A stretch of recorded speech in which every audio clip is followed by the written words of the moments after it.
Hi there! In this NCTV episode, you will learn the significance of taking a good sample to control your metallurgical process using ATAS MetStar. My colleague Robert has been on the ATAS development team since 2010, and he will give you his best tips and tricks on how to properly measure your melt quality in the best way. So Robert, how important is it to have a proper sampling procedure? Taking a sample is not very difficult, and you get a lot of information from it using ATAS MetStar to analyze the sample. Not every sample will turn out perfect, however, as something will go wrong along the way. The good news is that there are some steps you can take to minimize the errors and variances in the sampling. And what do the operators get out of it?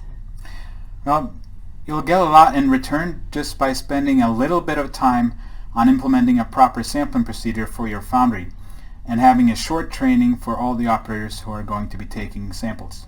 And we can help with this as well. Yes, taking samples is not all that difficult.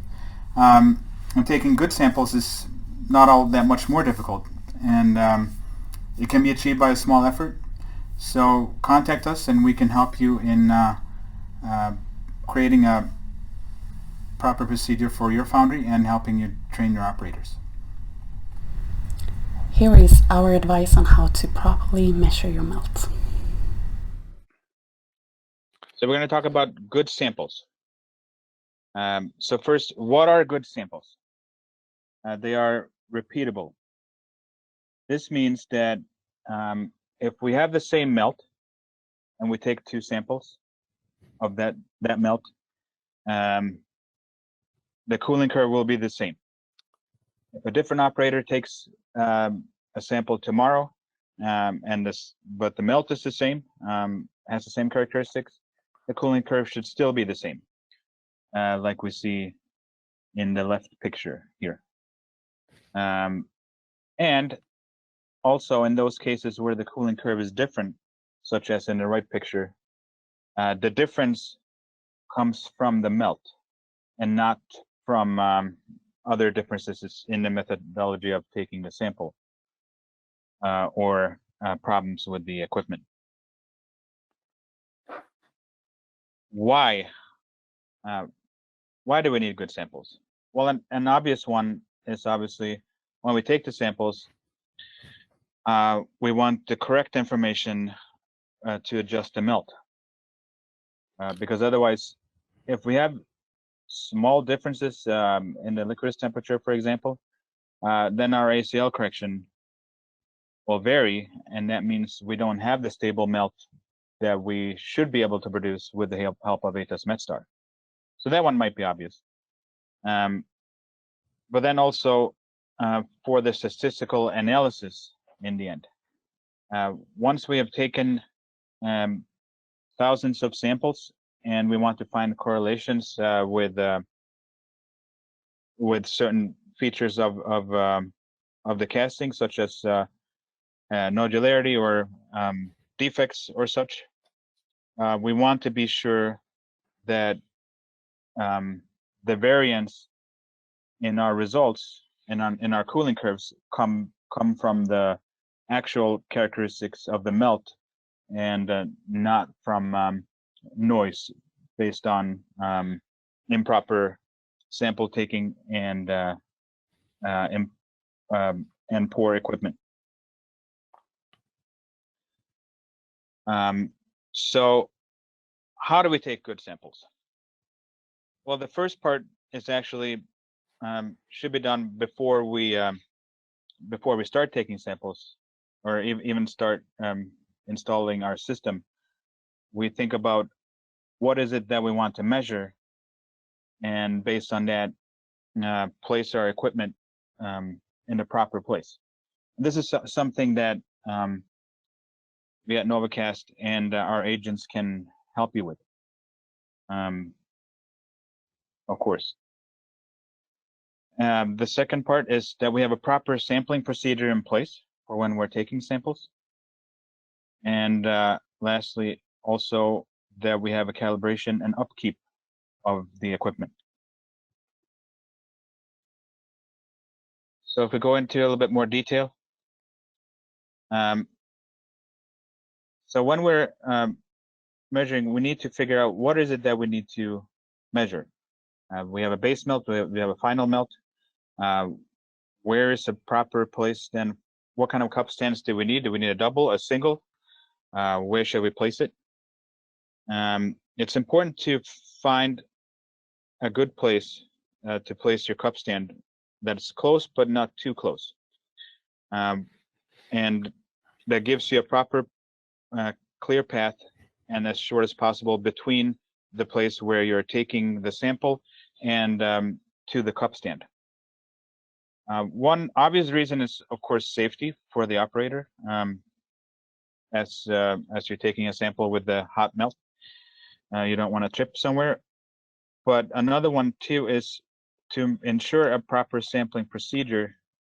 You want to have the short path without the obstacle so that it's the same every time, and so that you're able to maintain the same heat in the cup when you pour the sample. So this we've talked about a little bit before, but it's important to use a ceramic spoon when you can. Ensure that the cup contact is clean. Brush it off so that we have a proper contact. Place the cup firmly on the stand and wait for the green light. And then ensure that the temperature in the cup will be similar every time when we pour it into the cup, about 60 to 160 degrees above TL. And pour the entire sample in one steady stream until cup is full. Most importantly is to train operators in the same procedure. We think it's important that everybody has a procedure in place and that all operators who are taking samples on all shifts have been trained in how to take the samples together, so that any variance in between operators is limited to the smallest amount possible. And then finally, the calibration and upkeep. So one important thing is to visually inspect the cable regularly for damage. As we can see on this picture here, we have poured a little bit of melt on the cable. We do have a protection on our cup stands, which is quite good. It can take quite a bit, but it can't take any amount of melt, of course. So if you find any problem spots on your cable, it's possible that that on the inside, the positive and the negative cable could have melted together from the heat, and this will show up if you do a calibration. So when you're in doubt of something being off, try to do a calibration. This can also show up as temperatures not showing up on your temperature reading showing up when you don't have a cup on. But it can also interfere with the sampling itself and give you incorrect temperatures. And then also, of course, check the cup stand and the cup contact daily as you're taking samples. Have this as part of your operator's procedure for when taking samples daily. As the cup contacts wear out, it could be a good thing to calibrate, but when they're worn out, it's best just to replace them. And when you're using our cups and our cup stands, we have a replacement cup contacts for you. Next part is to keep the system calibrated regularly, and then also whenever you make a change, maybe this is one that not everybody thinks about, but when you make a change in your system, such as you change out your cable, you should always recalibrate again, as changing cable could affect the reading a little bit. And another thing too is if you're using, at least if you're using cups, our cups, where you have a reading a reading from the thermocouples. What's happened is that there's always a little bit of variance in the thermocouples, so they put them together in batches, which are then noted on the boxes of cups. And you can actually enter this into ATAS MetStar from 10.1, and we'll take into account that little variance for the batches of cups as well. So now back a little bit to the why again. As we see here, this one is fairly obvious. The blue curve here in the curve comparison represents the actual good sample, and in the red sample is the bad sample. So this will obviously lead to the wrong results for the operator, but then this will also, of course, affect the statistical analysis later if you don't remove this cup. ATAS would flag this one as a bad sample, but it's important to keep the number of these samples as low as possible. It's obviously not possible to avoid them altogether, but there are some things. If we follow all the advice that we have gone through, we can at least minimize them. One thing is to use a reliable cup supplier, handle the cups with care, and also with a sampling procedure. Cleaning the cup contact and making sure the cup is firmly in place will make the risk less of having connectivity issues, which will stop the temperature in the middle of the sample. And also upkeep of the hardware.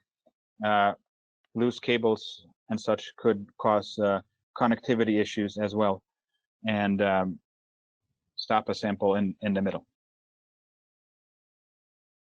And then here's the issue with not being calibrated. So the blue sample again represents the actual good sample, and the red one is when we haven't calibrated. So here we're actually 10 degrees below. Well, if you have to calibrate 10 degrees, it's probably something's wrong with your equipment, but just this is an example to be able to see it. If your calibration is not okay, then yeah, we still can still get a good sample, but all the key temperatures are off by the amount that the calibration is off, of course, which will give you an incorrect ACL correction and so on. But a lot of the other factors such as the graphite factors and so on, and such things will be similar. So maybe it won't affect you that much. But if you have more than one channel and they're not calibrated the same, then your ACL correction might depend on your on which channel you're taking the sample on, which it shouldn't. So this can also obviously be remedied by calibrating your system. And the next one is about the varied temperature in the cup. As we mentioned, we want to be about 60 to 160 degrees above TL when we're taking the samples. So this should actually be in your sampling procedure that all operators are know about. And this is so that we have approximately the same temperature in the cup when we pour it every time. It's obviously not possible to have the exact same, but you can put some specific procedures in place, such as if you have a really high temperature in your furnace when you're taking your samples, but a lower TL, then you might always want your operator to take the sample, walk up to the stand, wait for 5 seconds, for example, if that's a good amount, and then pour the sample. Or if the temperature is low, then it's more important that you have the ceramic spoon and to preheat the spoon in the melt when you're taking the sample. If you put this procedure in place, this will lessen the variance from the temperature poured in the cup. So here, in this example, it's quite obvious. As we can see, the blue one is the properly poured sample.